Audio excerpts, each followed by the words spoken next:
Hello, everyone, and welcome to our webinar, HarperCollins Children's Books Winter 2023 Librarian Preview. I am Ronnie Curry, Senior Editor, Books for Youth at Booklist. And before we begin, I will go over some technical details. Links to today's slide presentation and title list were included in the reminder email that you received from Zoom 1 hour ago. If you'd like to download them, please open that email, scroll to the bottom, and click on the links located there. You can also download the slides and title list by copying the URLs on this screen into your web browser.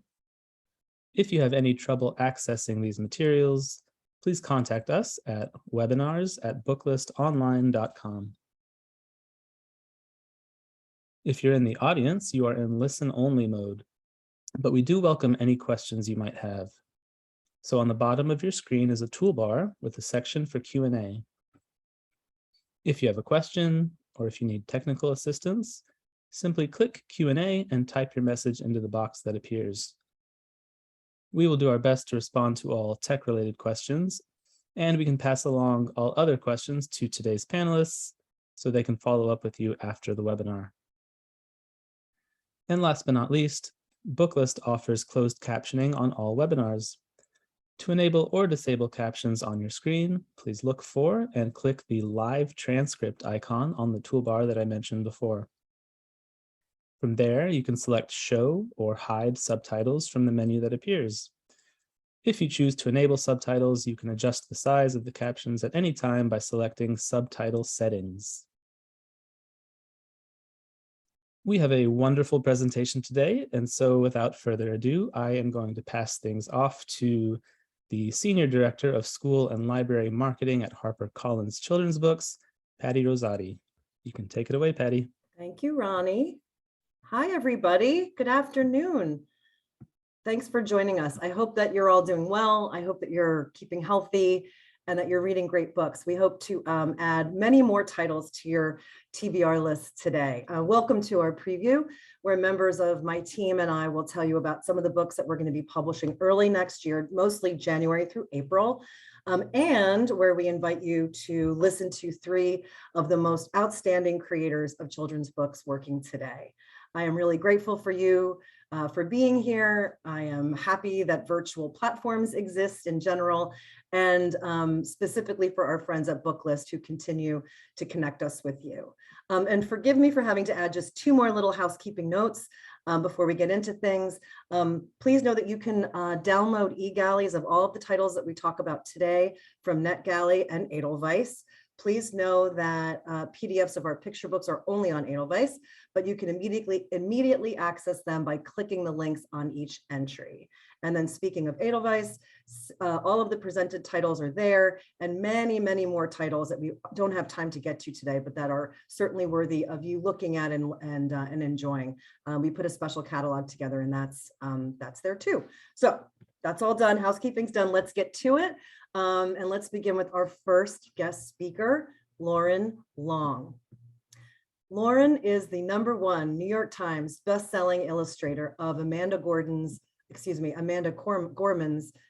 picture book, Change Sings, President Barack Obama's picture book, Of Thee I Sing, Matt De La Peña's Love, Margaret Wise Brown's Good Day, Good Night, and the creator of the popular Otis series, which has just been developed into an animated TV series called Get Rolling with Otis on Apple TV. Loren now lends his artistic talents to words from best-selling author Jason June in Never Forget Eleanor. This story tugs at the heartstrings as Elijah sees his grandmother, Eleanor, struggle with memory loss, and it provides comfort to young readers who are witnessing family members or loved ones who are going through the same thing. This is a topic near to almost each and every one of us, and also to our creators, as each of them have firsthand experience with family members who've suffered with Alzheimer's. Over the last few years, Loren has been a passionate advocate for Alzheimer's research. He's raised money and awareness for the disease in the kidlit community through the Napkin Elephant Challenge. We are thrilled that he's with us today. Please help me welcome Loren Long. Hello, everyone. Thank you. Thank you, Patty. I'm going to jump right in here and screen share.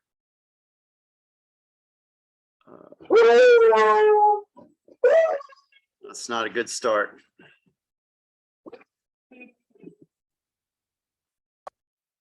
Okay, that's my hound dog, Charlie. That's okay. Come on.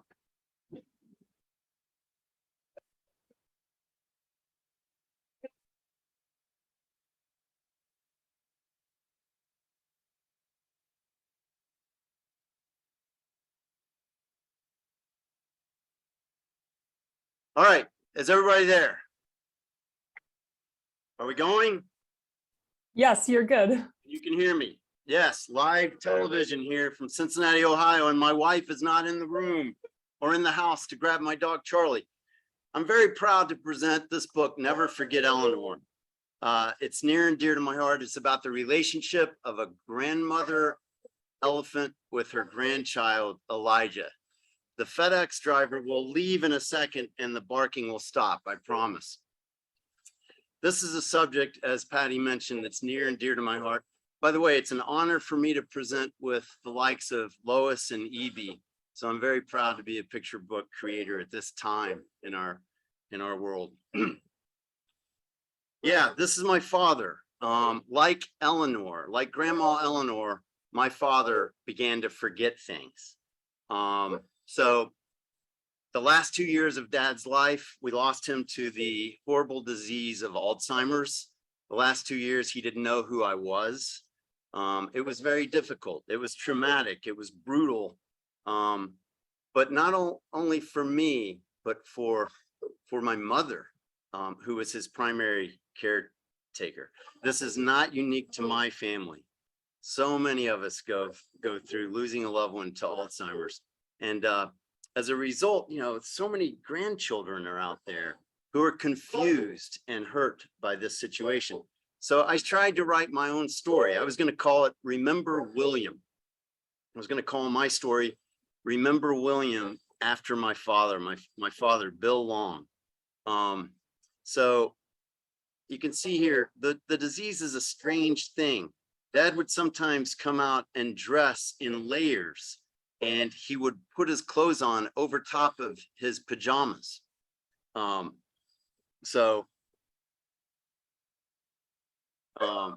my story was too depressing.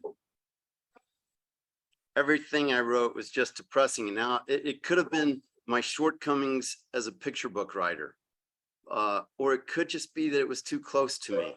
And then along came Jason June's story manuscript, and you can even see in his illustrator note, Eleanor's an elephant and Elijah's her grandson, and they do crosswords together.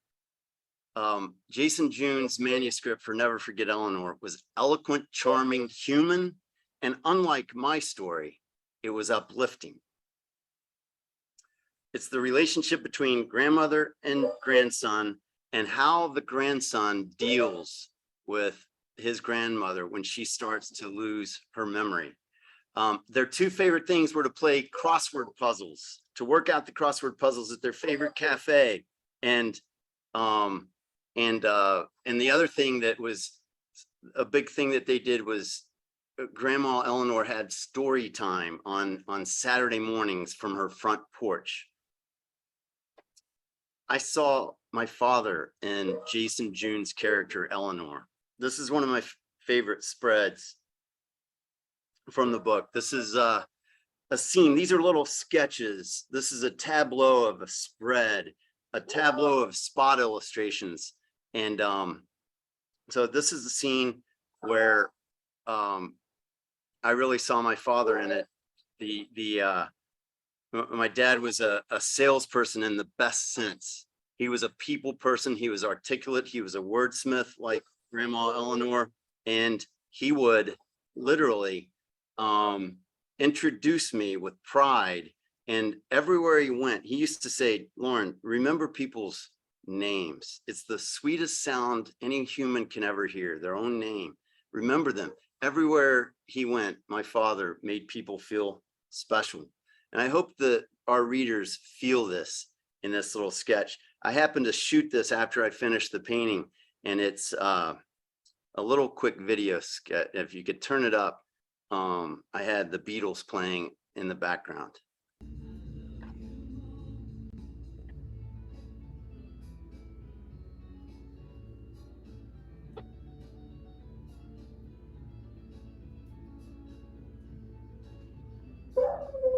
Charlie!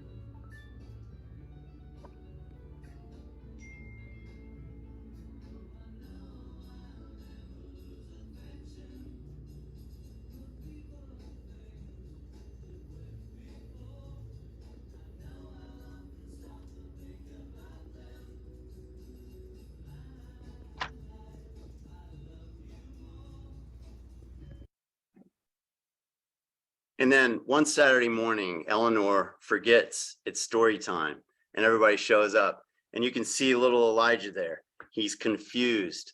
The worried look on his parents' face confirmed what Elijah felt in his heart. Grandma Eleanor was forgetting. You can see the empathy in the little Elijah there in his posture. I want children to feel my art, not just look at it. He's confused, he's worried, but he uses that confusion and that worry to build empathy and compassion for his grandmother. And then he takes that compassion and creates action. And he decides, I can help grandma. And he makes these signs out of her favorite stories and her favorite words. And he puts them around the community and asks people to help him. And when he's not with Grandma Eleanor, they can guide her. These signs can guide her to her home. And like every story finally comes to an end, and it's time to put Elijah's signs away and say goodbye to Grandma Eleanor. And again, I want people to feel my characters when they look at my art. There's a sad Elijah. Once again, Elijah takes that sadness and creates something positive out of it. And he decides from now on, he's going to take center stage on the porch, and he's going to tell Grandma Eleanor's stories and use her favorite words, so she'll live inside the hearts and minds of the community. It's a very sweet story by Jason June, and I would like to thank Jason June for writing the story about this subject that I couldn't quite write myself. At the end, he says, "Goodbye, Grandma Eleanor. I'll never forget you." And he goes to the cafe. And I imagine that he's working the crossword puzzle, and this time on his own, and he's thinking about his grandmother. And this is just a little bit of how I did the art. So you see the sketch, you see I've created with acrylic paints on illustration board. How do you do newsprint? At one point I cut newspaper out and collaged it in, but it just stuck out. It didn't work in my mind. So I've put a tone down, and I learned by just practice that if I took tracing paper and put it down on that tone, went in with my graphite pencil, drew in by hand the crossword puzzle and the articles, cut that out, glued that down right into my painting, painted around it, darkened certain areas, and then painted with my acrylic paints over top the pencil and the flower. And there's the final painting. When I'm making my picture books, regardless of if I write the story or if someone else, I like to print out the manuscript and cut out the words and put it next to my art. And that's what I did with this. As I was working on the painting, it was, "I'll never forget you, Grandma Eleanor. And I'll never forget you, Dad." Thank you guys so much. And thanks for dealing with my presentation and my dog.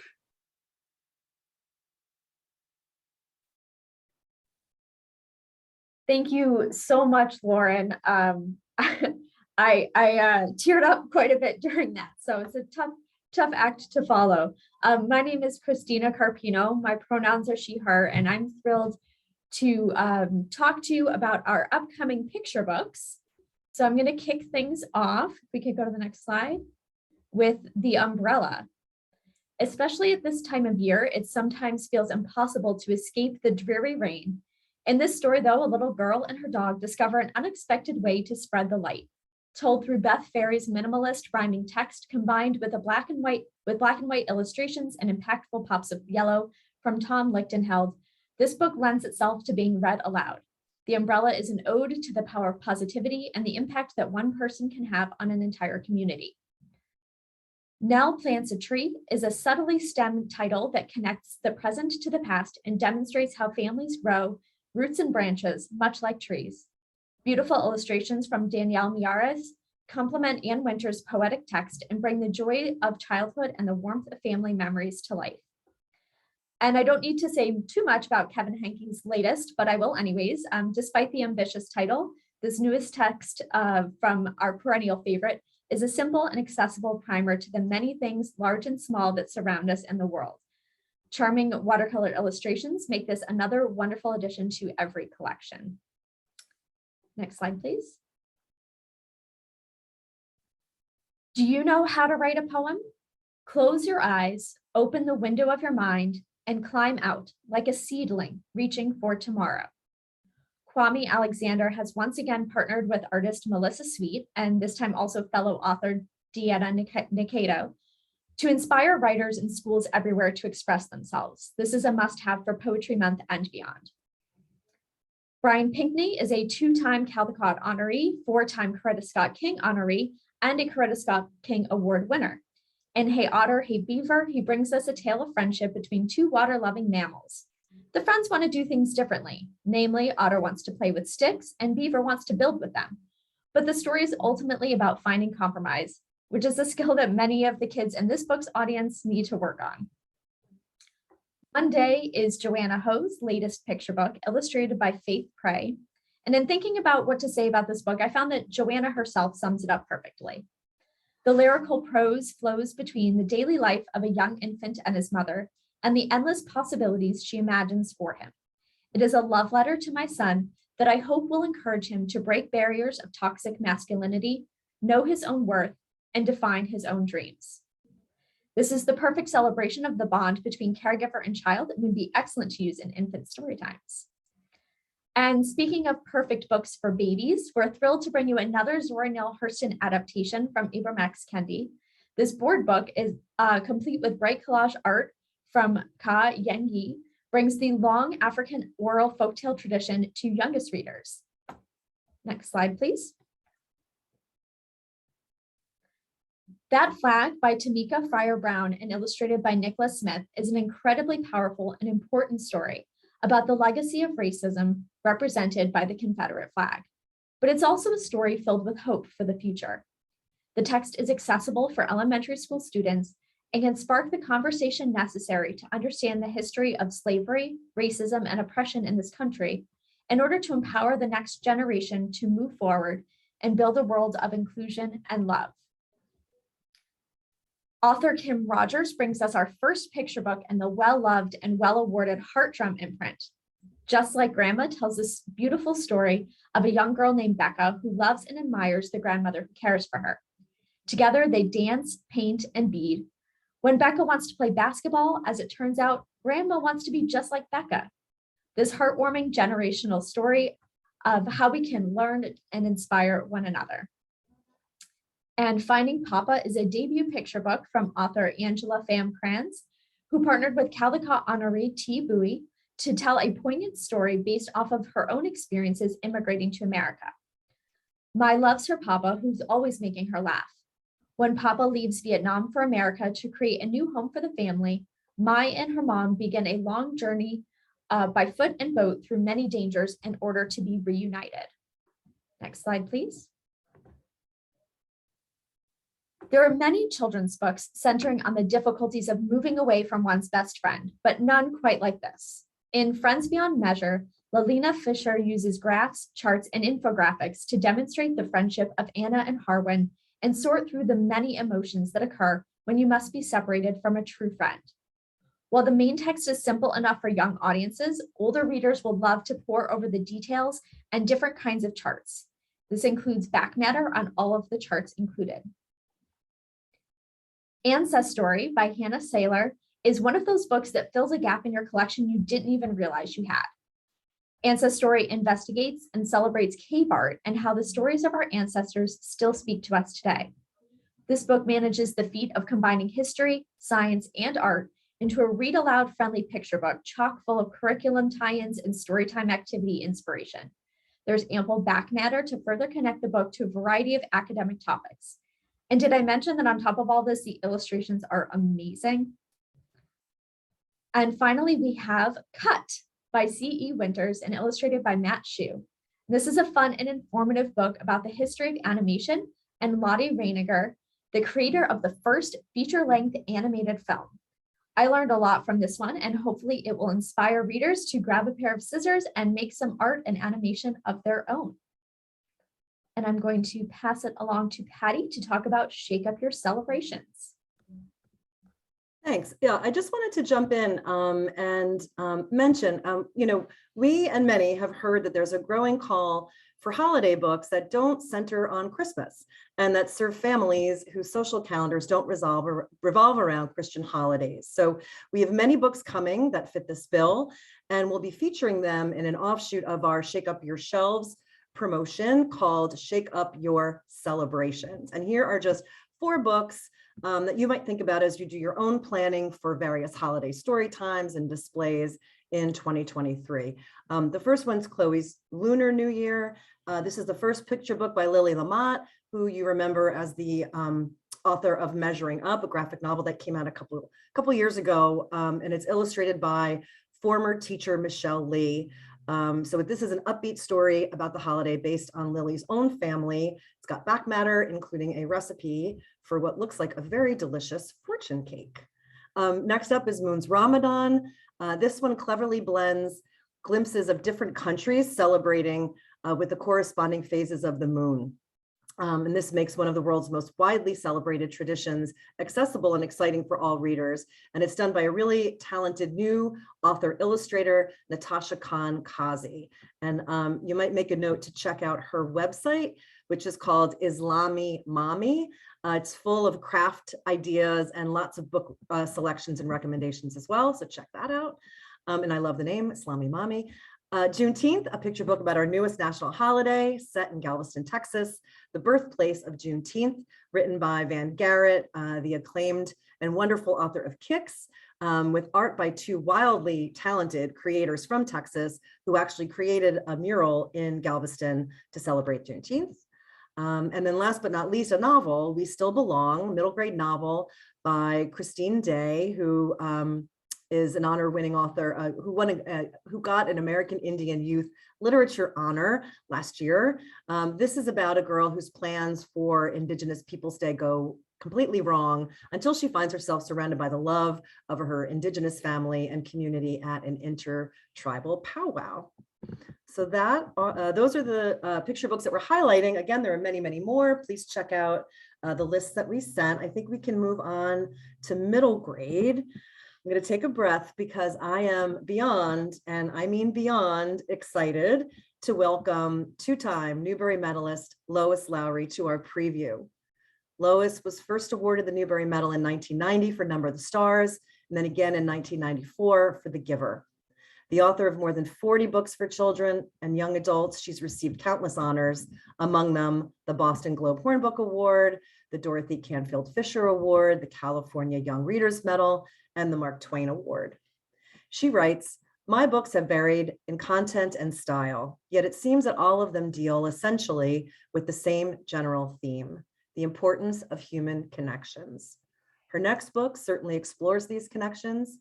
In The WINDEBY Puzzle, Lois transports readers to an Iron Age world through the suspenseful dual narrative of a boy and girl both battling to survive. In an utterly one-of-a-kind blend of fiction and history, Lois explores the mystery and life of the 2,000-year-old Windeby bog body. Please help me welcome Lois Lowry. Hi there. I assume you can hear me. I've turned off my mute. The question that I find I'm most asked, I think all authors say this, most often asked by readers, many of them librarians, is how did you get the idea for a particular book? And very often I don't have an answer to that. But the idea for this book is easy to identify. The Windeby puzzle came from something I had read and wondered about. Teachers of writing very often recommend writing what you know. I think it's more important to write what you don't know, to write about what intrigues you, what makes you curious, what makes you wonder. So to set the scene, I was very isolated at that time. It was the spring of 2020. That was very early in the pandemic. My husband, who is sitting here today in this room, very healthy, at that time, that spring, had been taken to the hospital by ambulance, and he would be in the hospital for 10 weeks with COVID. And I was not allowed to visit him. So I was by myself. Of course, we weren't going anywhere, any of us at that time. I was quite isolated, and I spent my time, as I always do, but even more in the spring of 2020, reading. I happened somewhere, I don't remember where, on an article about a body that had been found back in 1952 in a peat bog in northern Germany in a place called Windeby. And it had been determined by carbon dating that the body was 2,000 years old. I mean, aren't you already wondering about this body? And also, it was described as a 13-year-old girl. Well, those are my people, 13-year-old girls. So I sent for a book. My local library was closed. Remember, it was COVID time. Bookstore wasn't open. But I sent for a book in order to learn more about what they called the Windeby girl. Now, if my tech person there will put on the first slide, you can see her as I did. This is the book that I received, and that's a picture of the Windeby girl. She was blindfolded with a piece of woven wool over her eyes. She had long blonde hair, but only on one side of her head, and the other side had apparently been shaved. Aren't you wondering why? I was. What had happened to her? And the book, though it described the finding of the body and a description of the body and the carbon dating, it did not tell me what happened to this young girl. So I began to imagine the why, and I began to imagine the girl. I looked up on Google old German names, and I gave her a name, Estreld, and I began to write a story about her. I couldn't know anything, of course, so I was using my imagination, and to be honest, I did it backwards. I should have done the research first, but I was so intrigued and so curious, and my mind was going so fast that I jumped ahead. I created her world and her circumstances, and I did the hardest part, which was to create a story in which the girl's death and her life would have had some meaning, some importance in this world. That's what I was aiming to do. So, if you can jump to the next slide. And these are a couple of the books that I got and that I was reading when the rest of you, isolated by COVID, were probably reading romance novels and British detective stories. This is what I was reading to find out more about what life was like then, 2,000 years ago. Okay, next slide. The most important information came actually from this book on the left, which was written by a Roman historian who at that time, 1st century AD, had visited northern Germany, wasn't called northern Germany then, and who described the German tribes and their customs, their ceremonies, their pagan gods that they worshipped, how they looked, the rules they lived by, and the things that might have brought about a death sentence, which was apparently what had happened to this child. Okay, next picture. At the same time, I was of course writing the story, but I also went online and found pictures of what life was like then, things that have been discovered by archaeologists, how the houses were constructed, the way they farmed, what they ate. And so I was incorporating all of that into the story. What's written, I had to go back and rewrite because of the things I was finding out. Most importantly, next photograph was how they wove cloth. You remember the blindfold over the girl's eyes? This is what a handmade loom would have looked like in the 1st century. Such a loom exists in the story, in the dwelling of the young girl that I had created. Whoa, did I say young girl? Because I had almost completed her story when I discovered through my research that a later anthropologist had studied this particular body, which is housed in a museum in Germany now, the one they called the WINDEBY girl. They discovered through newer science now, DNA, CAT scans, that actually the body was a boy. It was a 16-year-old boy or thereabouts, poor health, probably died of malnutrition. Okay, next slide. So here he is, or she, because both the stories are in the book. The publisher has used the full photograph of the body as end papers for the book. But I created him, the boy. I named him Varric, another old German name. And I wrote his story as well. And again, the sad ending was locked in. The child, the boy, or the girl was dead at the end. So again, I had to create something that would give his short life meaning and importance to our world today. So the final picture is the cover of the book. You saw at the beginning, you saw half of this cover. The lovely painting goes across. There are the boy and the girl. It's the girl on the right. You can't see because the picture's too small, but her hair is bound up in an interesting, complicated knot, which they have found on some of these bog bodies. Not hers, but, and then the other child on the left is the boy with his long hair flowing in the breeze. This is the artist's rendition of both of these doomed children, and in the book is both the history of this body, the science of it, and the stories of what their lives might have been. The WINDEBY Puzzle. I changed the title, which was originally The WINDEBY Girl, and then it was The WINDEBY Child, and eventually it became The WINDEBY Puzzle because I put the pieces together in order to form the stories the way one puts a jigsaw puzzle together, and I was certainly doing that during the pandemic as well. Okay, thank you all for listening. Wow, what an absolutely fantastic presentation. Thank you so much, Lois. The WINDEBY Puzzle has definitely been one of my favorite reads this year, and I can't wait for everyone here to also read this fascinating story. Hi, everyone. My name is Mimi Rankin. My pronouns are she, her. I'm the Senior Marketing Manager on the School and Library team here at HarperCollins Children's Books. Today, I'm going to highlight just a few of our favorite middle grade books coming in early 2023. So first, oh my goodness, am I excited to talk about the Angie Thomas's middle grade debut with Nick Blake and the Remarkables, The Manifestor Prophecy. This inventive, hilarious, and suspenseful new contemporary fantasy trilogy inspired by African-American history and folklore is an absolute must and already feels like an instant favorite amongst fans of Rick Riordan and the Amari series. Next, please. Next slide. Oh, thank you. Okay.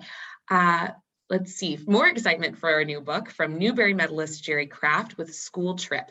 Your favorite students from Riverdale Academy Day School are back and packing their bags for the City of Lights.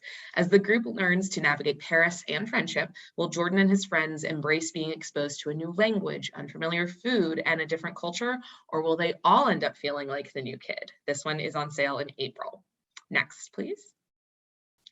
Next, we have a bunch of new books from some beloved middle grade authors. First, On Air with Zoe Washington is the sequel to From the Desk of Zoe Washington. Mirror to Mirror is a fantastic story told in the dual narrative of twins from Newbery Honor author Rajni LaRocca. Leave at Last is the next young middle grade novel from the incomparable Sarah Pennypacker. And what is sure to be a top pick amongst his already team of teacher fans, The Super Teacher Project by Gordon Corman. Next, please. I'm so excited to talk about this next title, as it is the first book in a brand new imprint led by Newbery medalist Linda Sue Park, Alida. Alida, named for the Korean word that means to inform, announce, or to make known, will publish books for children of all ages. Linda Sue says, stories and voices that come from outside the dominant culture are essential for giving young readers a richer understanding of our shared and complex world. With Alida, we have the exhilarating opportunity to build on the hard-won inclusion work of past visionaries by freeing artists from any content expectations other than good writing and great stories. In the first book of the imprint, You Are Here, 13 powerhouse Asian American authors, all listed here, come together to tell different short stories, all set in the Chicago O'Hare Airport, which you've ever been through O'Hare, you know is an adventure in itself. This book is specifically focused on East and Southeast Asian American characters and the Asian American experience. Right now, part of that experience is the racism inflamed by the political discourse around COVID-19. This reality must be acknowledged because we can't slay the monster unless we name it, but it's also crucial not to reduce the Asian American experience to instances of trauma. The characters in this book are multidimensional, relatable tweens with rich lives who are strong and triumphant. It's important to acknowledge that this is not the totality of AAPI representation, or of course, even of East and Southeast Asian American representation. Excuse me, Southeast Asian American representation, but it is a deliberate and unprecedented focus on the contemporary East and Southeast Asian American experience. And this one comes out in March. Next, please. We have such great AAPI voices on this list, including these 3 titles. The Pearl Hunter, which is set in a world inspired by pre-Shogun era Japan. This is a stunning debut fantasy in the vein of Grace Lynn about a young pearl diver. Then It's Boba Time for Pearl Lee is about a big-hearted Taiwanese American girl as she aims to gain her family's acceptance and save her favorite boba tea shop. And then last we have A Bit of Earth, which is a modern day retelling of The Secret Garden with a Pakistani girl protagonist moving to America. I absolutely am a huge Secret Garden fan and I love this one. Next, please. We've also got some great nonfiction for middle grade on this list. 2 are about the Holocaust, but the first is on this list is The Monkey Trial, which tells the story of the court case on the legality of teaching evolution in schools. And then The Boy Who Followed His Father into Auschwitz is the young reader's edition of the best-selling adult book. And then Harboring Hope tells the true story of Henny Sinding, whose story inspired our very own Lois Lowry's Newbery winning Number the Stars, which was my favorite book in the 6th grade. So I'm very excited for this one as well. And then next slide, please. Finally, I just wanted to quickly alert everyone that there is an updated version of Ralph Fletcher's fantastic A Writer's Notebook, which is a continual classroom favorite. There is a lot of added content to this one. So if it's already a favorite in your school libraries or among any teachers that you know, this is definitely updated for 2022 with lots of digital writing, advice, as well as including pictures in writing for visual literacy. So this is definitely one that you're going to want to add. And also, if you've done A Boy Called Bat for One Community, One Read, we are so excited that it is now in Spanish, entitled Un Niño Llamado Bat. And I believe that is it from me, but please be sure to check out the Edelweiss collection for these titles and more. And as a reminder, these will be available for eGalley on both Edelweiss and NetGalley. Thank you so much. Thank you, Mimi. Okay, we have another superstar with us, and that is Ibi Zoboi, who is certainly a literary powerhouse. The author of National Book Award finalist American Street, the CSK honor book The People Remember, and the Walter Award-winning Punching the Air, co-written with Yusef Salaam of the Exonerated Five, Ibi illuminates stories of Black history, culture, and excellence across age categories. Her next book, Nigeria Jones, is loosely based on a short story from the acclaimed anthology Black Enough, of which Ibi was the editor. This bold new YA coming-of-age story explores race and complicated family dynamics through the eyes of a 17-year-old girl whose father is the leader of a Black liberation group in Philadelphia. We cannot wait for you to read Nigeria's story. Please help me welcome Ibi Zoboi. Thank you so much, Patty. I am really happy to be here, especially sharing space with Loren and Lois. And I'm really excited and nervous to share Nigeria Jones. And I'll get into why. But of course, this is from Black Enough Anthology, and as you already know, this was a collection of stories highlighting the range and diversity of the Black experience. And I wanted to tell the story of a girl named Nigeria growing up in a radical community to show that even Black people have certain kind of communities where they are sovereign and they practice their traditional beliefs and cultural traditions. First slide, please. Yes, okay. So I can assure you that you have never seen a community quite like this. In Nigeria Jones, I call it the movement, but it is not the Black Lives Matter movement, although it includes those ideas. It is not the civil rights movement, but it does stem from that. I would like to say that it's closer to the Black Power movement. And even before the Black Power movement, there was the Back to Africa movement with Marcus Garvey. I am very nervous about presenting this community because it's very close to my heart. It's something I am part of. And these communities are rooted in our collective understanding that our history and our traditions have not been lost. A lot of these communities are political and cultural. They are rooted in Black nationalism, Black liberation ideology. They are African-centered or Afrocentric, and there are rituals and traditions that kind of teach children that they had their own thing. We had our own thing. We had our musics. We had our a way of dress. We had our language, and they have not been lost because of slavery or colonization. There's a photo of me wearing traditional attire. The girls at the bottom, my daughters were involved in a rites of passage, a program. I made sure that my children were really grounded in who they are. And in these communities, even though they are run or were created by Black Americans, we were West African, we are Caribbean, who come together and say that we have one common identity, and that is being of African descent. And those are real pictures from my collection and from the internet.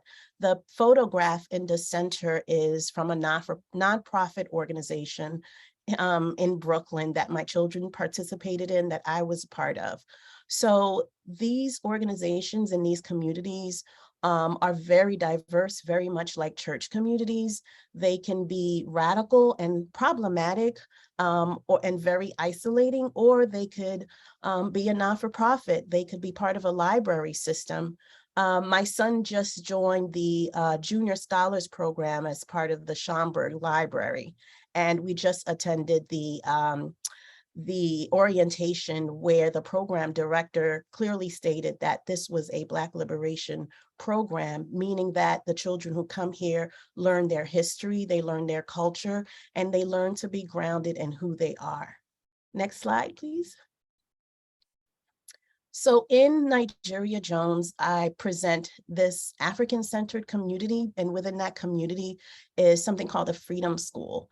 I need to reiterate and kind of really emphasize that these communities are very child-centered. New parents come to these communities to make sure that their children learn what's not being taught in schools. A lot of communities have their own programs where the children are homeschooled, or they buy their own building or rent spaces where the children can come and learn their histories. And this is rooted in all the way back to the 1960s and even before that. And Quaker schools, as you know, Quakers were the first allies and some of the first abolitionists, and they were the first to educate freed, enslaved Africans in this country. There was a recent New York Times article about the Afrocentric schools in New York City and throughout the country. There's a documentary now about an African-centered community in Bedford-Stuyvesant, and the Quaker ideology and the Freedom School ideology are intertwined, but my character just is questioning the value of both of them in their lives, in her life. Next slide. So the thing I'm most proud of about this book is how I was able to frame it within the Constitution. I remixed the Constitution to fit the narrative of this Black teen girl. She's questioning not only her identity, but the Constitution's role in her life. And as you can see, I love the cover, but I love the interior design. Next slide. So this is personal for me because this is not a autobiographical, but I am pulling from my teen experiences. This book is mostly about body autonomy, and there's a photo here of me as a young mother. This is also about maternal health. The Constitution, Black liberation ideology. I think you can put the dots together and kind of have an idea of what I'm really saying with this book. While writing it, I had no idea that the Supreme Court decision was going to affect our lives in this way. When I started writing it, I didn't know that there are documentaries about these communities. This is also a nod to the MOVE organization in Philadelphia. If you know anything about the MOVE organization, they were bombed in 1985, and this community was very radicals. They were kind of Black hippies, and their ideology did not fit with the city's culture. So they were not allowed to live their lives the way they wanted to in the way that other groups have. It is set in Philadelphia because there's such rich history in Philadelphia in terms of the Constitution, the founding fathers, the documents that are there. And here I am writing about a Black girl's journey and how she contends with herself, contends for herself, her family, her community, her school, and her nation. But most importantly, it is about what we can do with our lives and what we can do with our bodies. I can't wait to talk about this some more. I am really excited about it, and I am careful how I present this to young readers. So thank you so much, and I hope you pick up Nigeria Jones. Thank you, Ibi, so much. Thank you for presenting your book to us. It's a brilliant book. It's really honest. It's really eye-opening. It's really thought-provoking, and it's really page-turning. So I can't wait for you all to read it. And I really appreciate you being here with us and sharing, Ibi. Thank you. All right, I'm going to fly through some teen books. And then we're going to have a little bit of time for questions with our presenters. So on this first slide, we have These Infinite Threads by Tahira Mafi. This is the second book in the epic romantic fantasy trilogy based on Persian folklore. This follows This Woven Kingdom, which Kirkus called gut-wrenchingly beautiful. I love that. Written by the best-selling author of the Shatter Me series, A Very Large Expanse of Sea and an Emotion of Great Delight.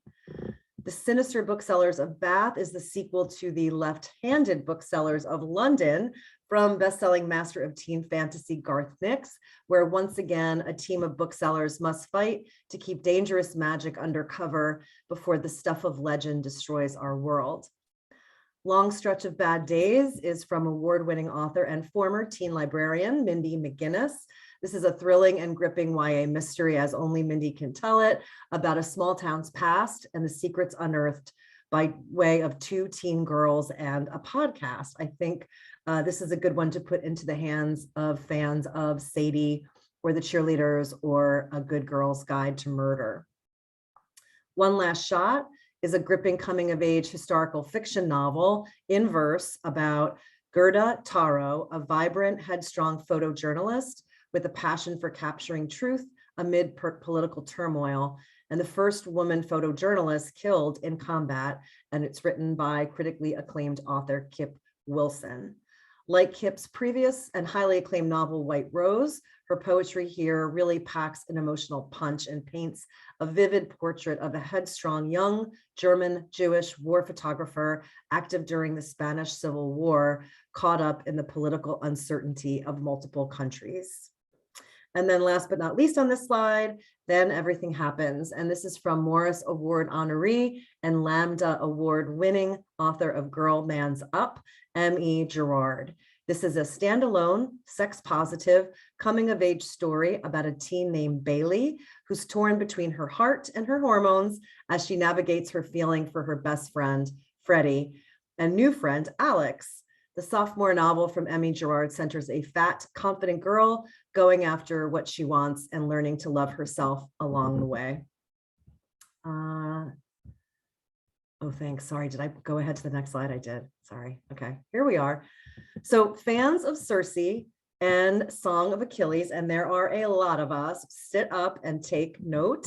Lies We Sing to the Sea is a truly dazzling, expertly plotted, and gorgeously written Sapphic fantasy that breathes new life into the story of the 12 handmaidens in Homer's The Odyssey. It's written by debut author Sarah Underwood, and I strongly encourage you to add this book with that killer cover to your TBR pile.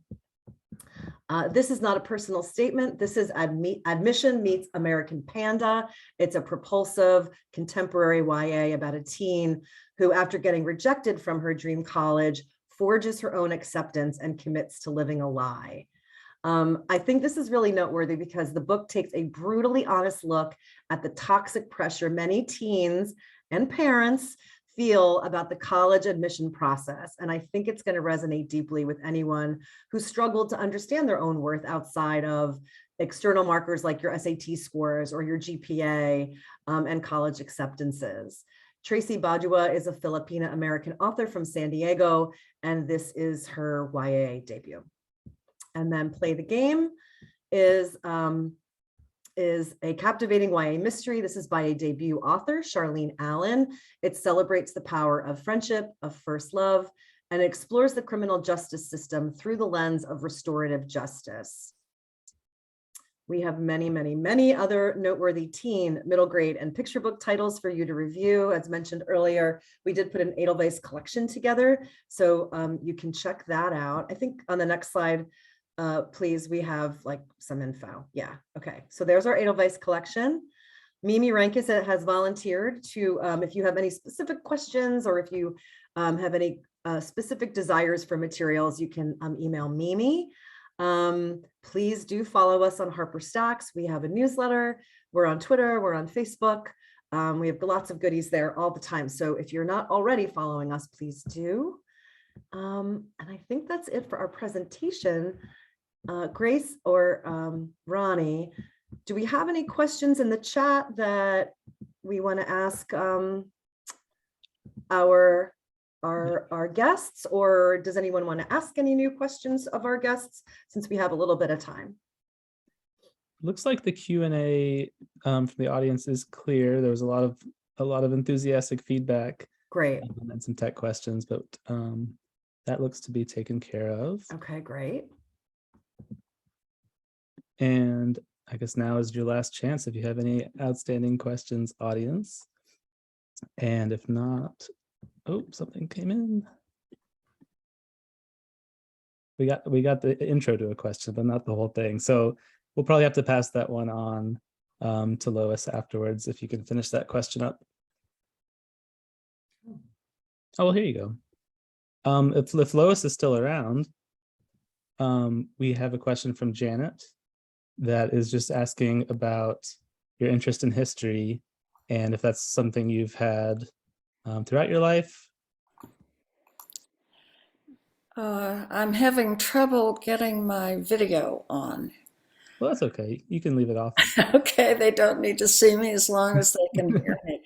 I've written many different kinds of books, and some fall into the category of history, though none has gone as far back as 2,000 years until this one. I did once, and I still have a shelf, it's right behind me today, of books on the medieval period, and it actually started a book set in the 14th century. This was some years ago.